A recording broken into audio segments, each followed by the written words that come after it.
right, so let's talk about cholesterol. The big one. The big one. I mean, if you stop 10 people on the street and ask them what the absolute villain of the medical world is, Oh, I would say 9 of them are going to say cholesterol. It's the artery clogger, the widowmaker. We spend billions trying to crush it. And, well, for good reason.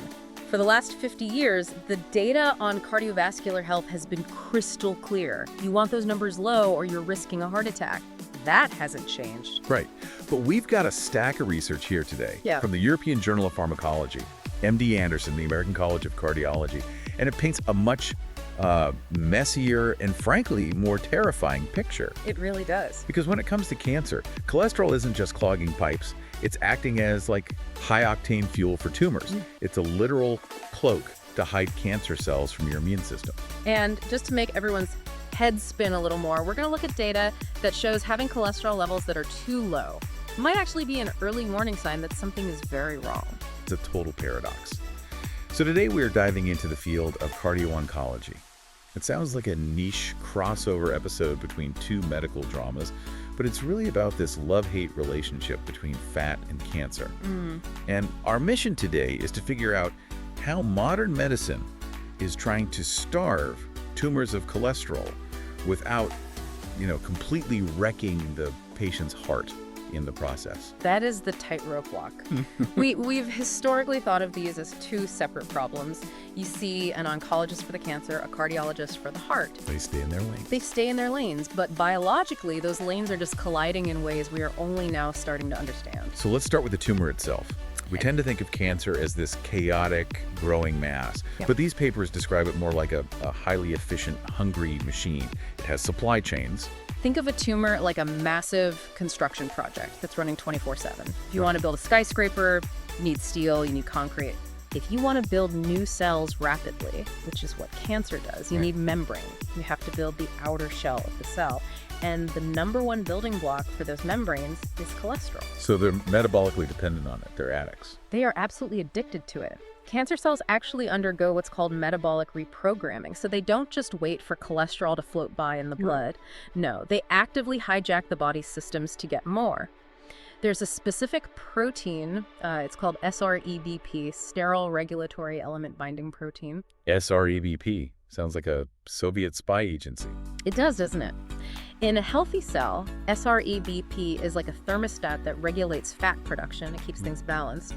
But at cancer cells, they hack this switch. Wow. They dysregulate it. They turn it permanently to on, just ramping up cholesterol production inside the cell itself. They're effectively printing their own building materials because they can't wait for delivery. And this isn't just theoretical lab work, right? We see this in actual patient data. Oh, we do. If you look at the lipid panels of cancer patients, you see these distinct patterns. Ovarian cancer patients, for example, often present with the highest triglyceride levels. Breast cancer patients frequently show the highest LDL, the bad cholesterol. But why? Is it just for the growth? Or is there like a defensive element to it? It's both. Growth is the primary driver, for sure, but they also use lipids as armor. Armor. Yeah, high levels of saturated fats in the cell membrane make the cancer cells stiffer and more resistant to oxidative damage. And oxidative damage is what usually kills cells. So they're literally hardening their outer shell against the immune system. Exactly. It's like reinforcing the castle walls. And the more fuel they have, the more dangerous they become. There's a correlation where LDL levels over 110 milli-GDL are linked to lymphatic metastasis. Which means it's spreading. It means the cancer is more mobile and more aggressive. This makes me think about metabolic syndrome. We hear about it constantly. High blood pressure, high sugar, high cholesterol. About a third of U.S. adults have it. Correct. And usually we're told, fix it so you don't have a stroke. Yeah. But you're saying this metabolic soup is basically a launch pad for cancer. It is a very, very fertile environment for what we call tumorigenesis. The research links metabolic syndrome significantly to colorectal, liver, and pancreatic cancers. You are essentially providing the tumor with an all-you-can-eat buffet and the tools to build armor all at once. Okay, so the logic seems bulletproof here. High cholesterol feeds cancer, it builds the armor, it helps it spread. Yeah. So naturally, if I look at my blood work and my cholesterol is rock bottom like, suspiciously low, I should be celebrating it. I'm cancer-proof. You would think so. Logic would dictate that. I But see. this is where the data throws us a massive curveball. The paradox. The paradox. The American College of Cardiology presented a study analyzing data from the Framingham Heart Study. Now, the Framingham study it's the gold standard for heart health data. Right. It's huge. It is. And they looked at people who are not on statins or other cholesterol meds. So these are people with naturally low cholesterol. Exactly. And they found that low LDL often predated a cancer diagnosis by an average of 18.7 years. Wait, hang on. Almost 20 years before the diagnosis. Yeah. So yeah. is the low cholesterol causing the cancer? Or is it the other way around? Because that timeline is very confusing. That is the million-dollar question. And the consensus right now, it leans heavily toward what's called reverse causality. Okay. It's not that low cholesterol causes cancer, it's that a microscopic, undiagnosed cancer is likely consuming cholesterol so aggressively that it drives the patient's blood levels down. That is terrifying. It's eating the fuel supply so fast the tank looks empty to the doctor. That is the theory. The tumor is essentially a hidden, hungry guest.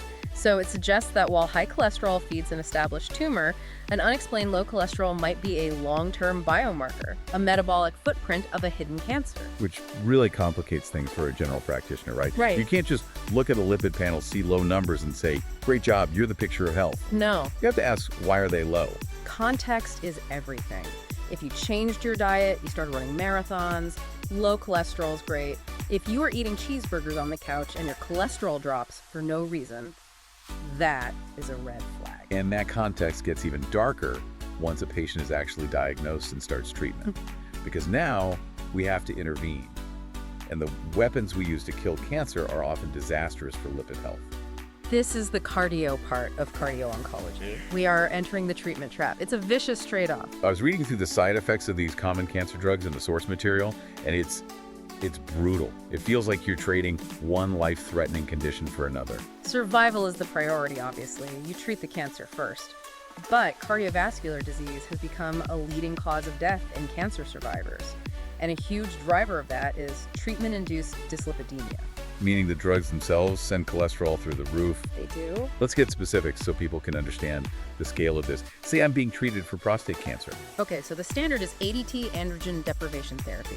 It suppresses testosterone to stop the cancer, but when you crash those hormones, you get what's called gonadal failure. The metabolic fallout is a spike in total cholesterol, LDL, and insulin resistance. So you stop the prostate cancer, but you effectively give the patient metabolic syndrome. Precisely. And for breast cancer, aromatase inhibitors. They're associated with higher risks of high cholesterol than the older drugs like tamoxifen. But the most shocking numbers, they come from some of the newer targeted therapies. I saw the stat on that lung cancer drug, lorlatinib. Lorlatinib, it's a TKI tyrosine kinase inhibitor. An incredible drug, it saves lives. But it causes hypercholesterolemia, that's high cholesterol, in 81% of patients. 81%. That's basically everyone who takes it. And high triglycerides in 60%. Or look at childhood leukemia. The drug L-asparaginase. It can drive triglycerides over 1,000 milli-GDL. Whoa, hold on. For context, a high level on a normal blood test is usually anything over, 200? Right. We're talking 1,000? At that level, your blood is effectively turning into sludge. You aren't just worried about heart disease in 20 years. You are risking acute pancreatitis right now. It's an immediate crisis. And here's the gap in the system that really worries me. If that kid survives, grows up, goes to a cardiologist at age 30, the doctor pulls out a risk calculator, like the Framingham score. Right. But that calculator has no idea they took L-asparaginase when they were 7. Exactly. Traditional risk models fail these patients completely. A cancer survivor has a totally different metabolic profile. Their check engine light is broken, or it's just calibrated differently. We cannot use the standard math on them. So we're in a bind. High cholesterol feeds cancer. The cancer eats cholesterol to hide itself. And the treatments to kill the cancer cause massive cholesterol spikes that ruin the heart. It feels like we're losing on every front. It does look bleak until you look at this new class of drugs that might solve multiple problems at once. This is where the science gets really, really exciting. Okay. We're moving from blunt instruments to precision weapons. Enter PCSK9. PCSK9. Proprotein convertase subtilius kexin type 9. Let's just stick with PCSK9. You describe this as a villain protein. What does it do? Okay, so in a healthy liver, you have LDL receptors. Think of them as catcher's mitts. They sit on the surface of liver cells, and they grab bad cholesterol out of the blood to break it down. Got it. PCSK9 is a protein that destroys those mitts. It shreds the recycling bins. Precisely. If you have high PCSK9, you have fewer MITs, so the bad cholesterol just stays in your blood.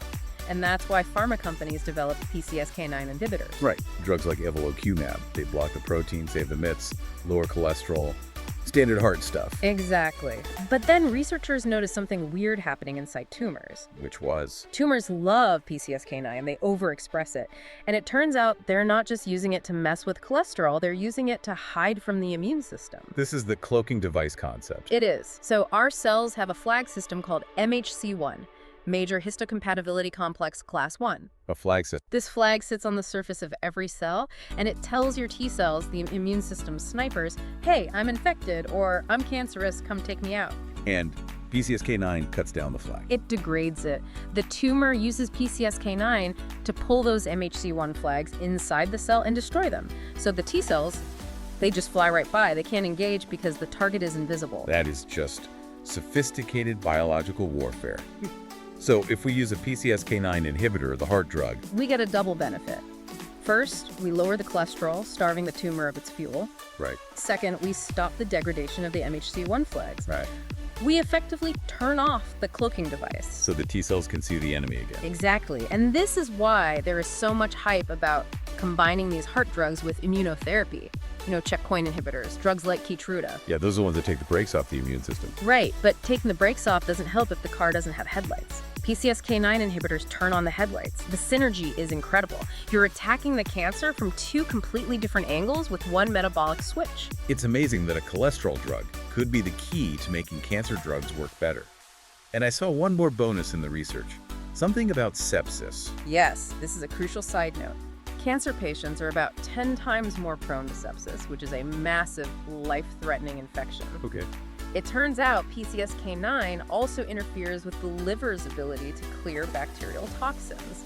So by inhibiting it, you actually boost the liver's ability to filter the blood. So you starve the cancer, you uncloak it for the immune system, and you protect against sepsis, all by flipping one metabolic switch. It really reframes how we view these drugs. They're not just for the heart anymore. They're becoming part of the oncological toolkit. And speaking of toolkits, there's one more mechanism we need to cover. Because the immune system isn't just T cells. There are macrophages, the big eaters. And apparently, they can be turned into traitors. This is a fascinating story from a study published in Science. Macrophages are supposed to clean up debris and eat bad cells. But inside a tumor, they often get corrupted. Corrupted how? Instead of attacking, they actually start helping the tumor grow new blood vessels. So they switch sides. What causes that corruption? Cholesterol buildup. When these immune cells get stuck with cholesterol, they become sluggish and compliant, they lose their edge. But researchers found a way to re-educate them using a protein called ABCA1. ABCA1, is that another inhibitor? It's actually a transporter. It acts like a little detox pump, moving cholesterol out of the cell. Ah, And when ABCA1 activity is high, the macrophage sheds that excess cholesterol and sort of snaps out of its trance. It stops helping the tumor and starts attacking it again. so just by managing the fat inside the immune cell, you can flip its loyalty back to the good guys. Essentially, yes. If ABCA1 is low, you see faster metastasis and drug resistance. If it's high, the immune system fights back. It just reinforces this idea that the war against cancer is largely fought on a metabolic battlefield. It's incredible. We're talking about manipulating fats to control immune armies. So let's bring this down to earth. For the listener who might be navigating this or has a family member who's, what do we do with this information? We can't just go inject experimental proteins. No, but you can advocate for better care. The biggest takeaway is what we call the ABCD of cardio-oncology. It emphasizes that this needs to be a team sport. Your oncologist and your cardiologist need to be talking to each other. They have to be, which seems obvious, but we know how siloed medicine can be. It's a huge problem. It is. So if you are starting treatment, screening is non-negotiable. You need a lipid panel before you start and during treatment. If you're on those mTOR inhibitors we mentioned, you might need to check every single cycle. And if the numbers spike, do we stop the cancer treatment? Almost never. You treat the side effects. Statins are still the go-to. They're safe, effective, cheap. And interestingly, some data suggests statins themselves might even reduce metastasis in colorectal cancer. Is there a downside? Well, there's nuance. Statins can sometimes increase PCSK9 levels slightly, that villain protein. So for really high-risk patients, doctors might look at ezetimibe or jump straight to those PCSK9 inhibitors we discussed. It sounds like the era of one-size-fits-all is just completely over. Completely. And we can't forget the basics: lifestyle, exercise, a heart-healthy diet. It all matters more than ever because you are trying to manage that whole metabolic environment. You want to give your body every advantage. It's reassuring that despite all this molecular complexity, eat right and exercise is still valid advice. The body is an integrated system. You can't treat the part without treating the whole. So to wrap this all up, we started with the idea that cholesterol is just bad fat.